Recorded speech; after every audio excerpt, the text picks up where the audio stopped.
Welcome to the Embellish Podcast, where we like to talk about stories. We like to explore how embellishment makes a story better, how it allows us to connect more deeply with both the person telling the story and the subject of the story. Together, we will explore people, products, and places that have a story to tell. We'll navigate through the truths, half-truths, and outright lies, and decide if truthiness even matters.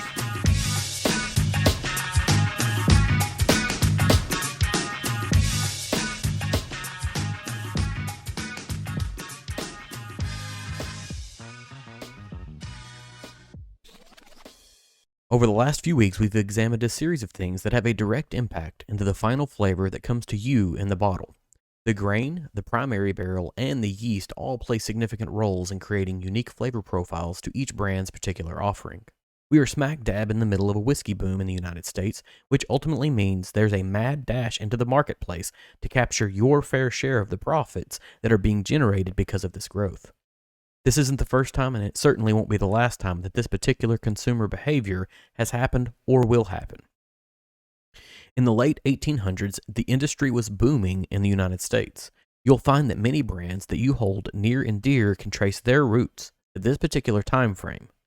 Non-distilling producers were growing by leaps and bounds during that time frame as much as they are this one. Experiments were being done to age whiskey faster or create a marketable product quicker or cheaper. Others were contracting distillation of their particular recipe by already existing companies.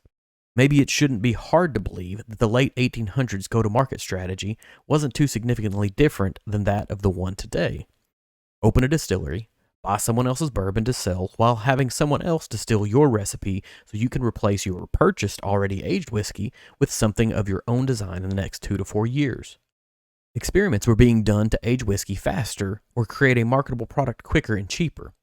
The problem with that then and still today is that often the whiskey that you can buy already made is young, very young. As the stocks of appropriately aged whiskey are consumed, there's a need to change or hide the flavor. Historically, this would have been referred to as rectifying. Historical non-distilling producers had the ability to add compounds to the whiskey or grain distillate to make it taste something like whiskey. Caramel, coloration, tobacco juice, and a whole host of other ideas were explored to make sure that the supply could meet the demand of the time. The problem became that more legitimate and storied brands became reluctant to refer to their products as bourbon because of this effort to speed up the sales cycle. This brought around things like the Bottled and Bond Act and the Pure Food and Drug Act of 1906. Traditional distillers and producers were pushing back against this shortcut mindset that was running rampant in their market segment. This helped to define not only the product segment within the spirits industry for American whiskey, but it also helped to give a standard flavor profile to American whiskeys. Given the requirements for the distillation methods, aging requirements, and other facets of American distilling, we can identify what the taste of the United States is. This seems pretty great, but in a process that is part wizardry and part artistic expression, sometimes the creative person wants to expand beyond that. Thomas More was likely dealing with some of the same questions we are asking today as to how to differentiate his particular brand from the rest of the marketplace without adulterating the product with unnecessary ingredients.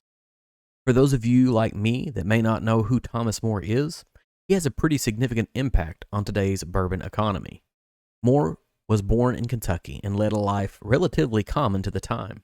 His father died at an early age, and he was forced to take a job to support his family. More cared for his mother and siblings, eventually entered the whiskey industry around the age of 22. It's very odd as a person living in the current world to think that at 22 years old, he already had 11 years in the workforce. Through a connection with his sister, marrying into the Willett family, he began what would ultimately become his legacy. Along the way, he meets Ben Mattingly. These two men ultimately take over the distillery owned by Willett and Franke to create the Mattingly and More distillery in Bardstown, Kentucky. Mattingly and More eventually sold out the controlling share of the company to a group of investors, and More purchased some land and started his own distillery. He grew to the distillery and eventually was able to purchase the grounds of the previous Mattingly and More brand to incorporate into his new operation. That new operation continues to produce today under the title of Barton or 1792. As happens, the brand suffered some during Prohibition. It was reopened and eventually sold to Oscar Getz, where it was renamed Barton. Getz is believed to have randomly named the operation. Eventually, they produced the 1792 brand, which is named for the year that Kentucky became a state. While the growth of the brand has maintained over time, there's still this question lingering. How can you challenge or change the standard flavor profile of the American spirit? There aren't many things you can do to keep the product considered a bourbon, but there are a lot of things that can be done legally and ethically within the American whiskey confines. One of those things specifically is secondary barrel aging.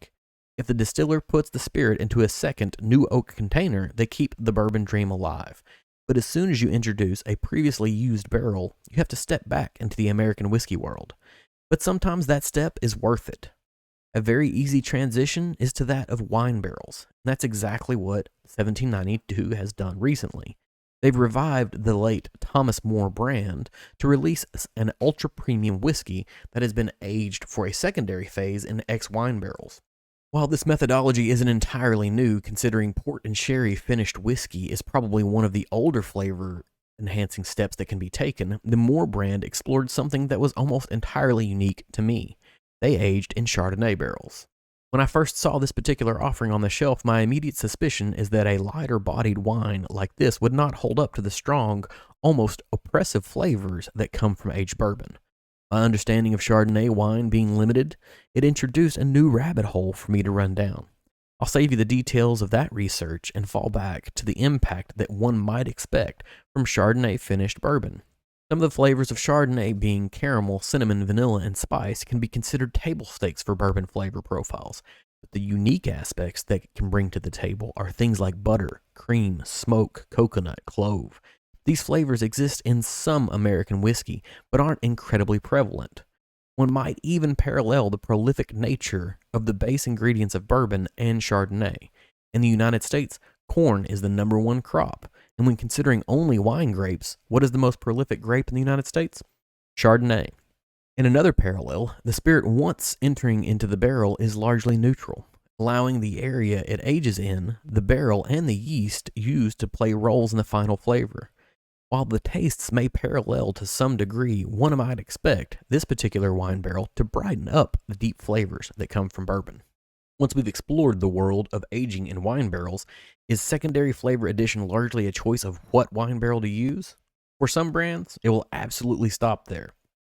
The wide range of wine barrels that can be used are sufficient enough to allow for creative expression for dozens of years. But it doesn't have to stop there. If we've considered that you can age bourbon in a secondary barrel that previously held something else, you can open up some real creative floodgates. Historically, fermented pickles were put in oak casks for storage. Is that a good idea? Who knows? Beyond that, there might even be some brands launching whiskey that was aged in ex-Tabasco casks.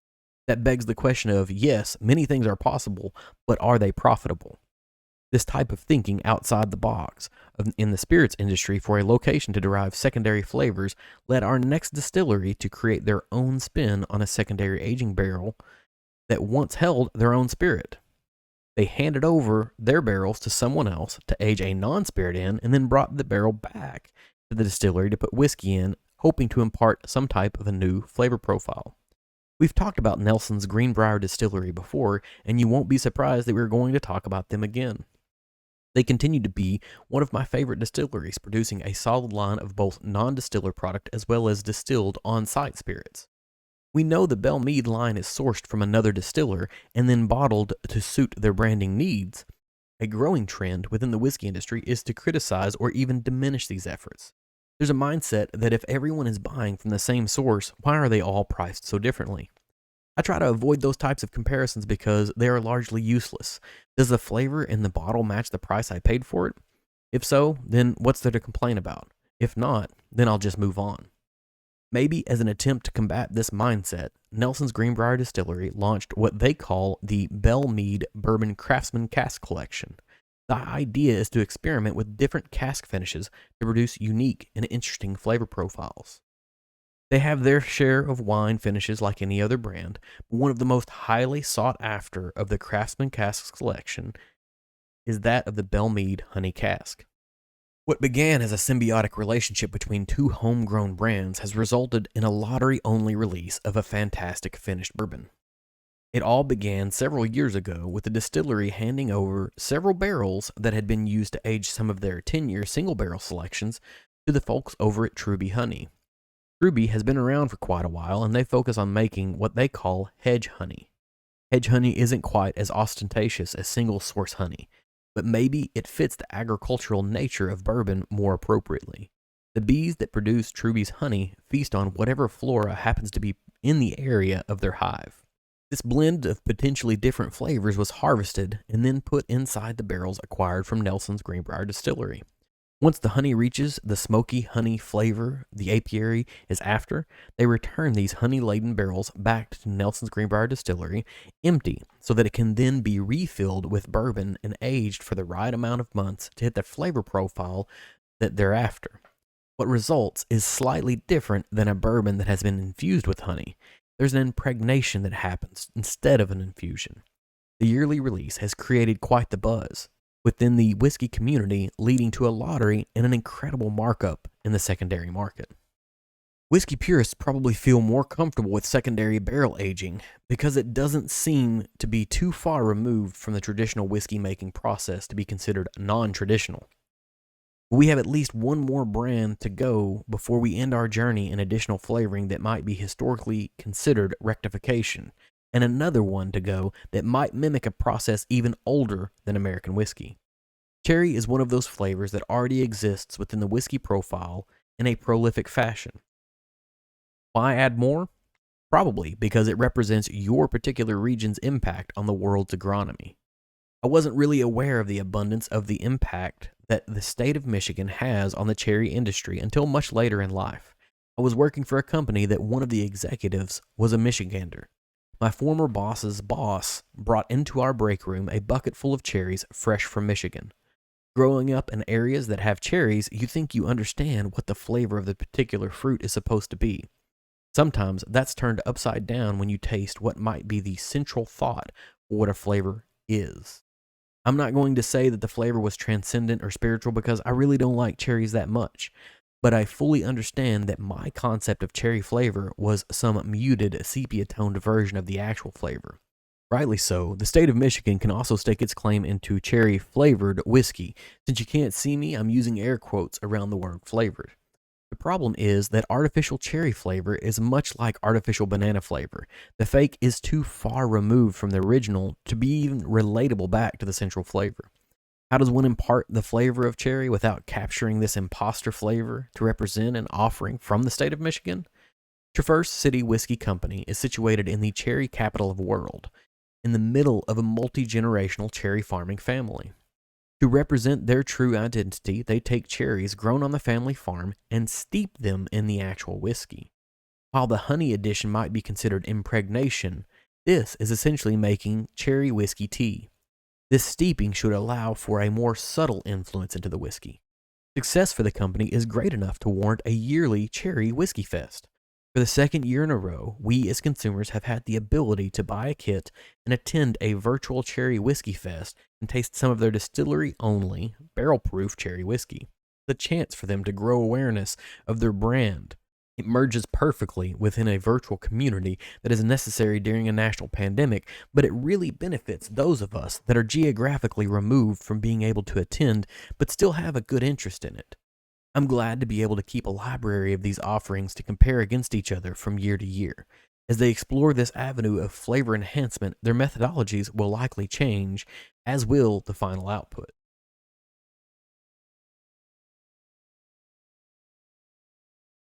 The concept of regionality influencing flavor is one that isn't specific to Michigan or even to cherries. We've talked about grain to glass and being a locavore several times before, and I'd be hypocritical if I didn't practice what I preached.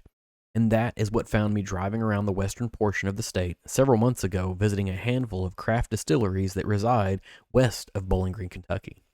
One of those distilleries is M.B. Roland. When I first pulled onto the drive leading up to the distillery, the rural atmosphere is quite quaint. It points to a grain to glass concept. Walking in, however, was a slightly different feel. Usually when I go to smaller distilleries, I expect to find a very small handful of offerings, but nothing is farther from the truth at M.B. Roland. The sheer quantity of different spirits they offer is mind-boggling. These offerings don't seem to be an attempt to grab more money as much as a series of experiments gone well. They are no amateur when it comes to innovation and experimentation. Hell, they even produced a hemp whiskey. If that doesn't sound innovative to you, keep in mind farming hemp wasn't actually legal until a few years ago. Making hemp whiskey seems pretty regionally specific, but it's not the offering that embeds their identity in that of Western Kentucky. A few episodes back, I touched on the idea of West Kentucky dark fire tobacco and its proliferation in this particular region. There are a handful of things that epitomize this region, and this is one of the primary items for me. That's what drew my attention to their dark-fired Kentucky Straight bourbon whiskey.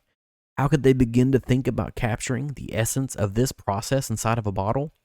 Maybe it was taking a page out of an ancient playbook. In the world of Scotch, the idea of peat smokiness is a byproduct of processing the grain before it enters the mash. Peat is essentially decayed old vegetation that was widely used in Scotland as a method of heating. Homes, stills, and even the malt floors all had readily available access to peat and was a pretty good heat source.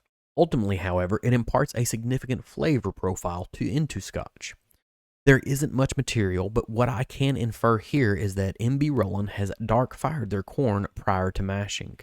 If they follow the tradition of dark-firing tobacco, it means that they've used hardwood sawdust in a low-flame fire to create copious amounts of smoke, with the hopes that that smoke clings to the corn. Is it before the corn is milled or after? I couldn't tell you that, but to me, it would make sense to try both paths. What I do know is that this craft distillery has used a methodology that is tangential to traditional Scotch processing to create regionally specific flavor profiles. Is it successful? Go buy a bottle and find out. With a spirit so highly regulated like bourbon and American whiskey, it's not easy to explore a more creative flavoring profile without stepping outside the lines. This largely has to do with what might be considered bad actors in the historical time frame of the existence of the spirit. People wanting to cut corners or increase profitability while producing an inferior spirit have created handrails that the current distillers must operate within. But as evidenced by the list of brands on today's episode, we find that it forces innovation to be even more creative. The folks at these brands have found ways to enhance our enjoyment of America's spirit. Over the last 5 episodes, I've explored how things like the aging methodology, grain source, grain type, type of wood, yeast, or even secondary methodologies might impact the final flavor of the product in the bottle for us. We may have a couple of more things up our sleeves to talk about, the foundational blocks that impact the final product.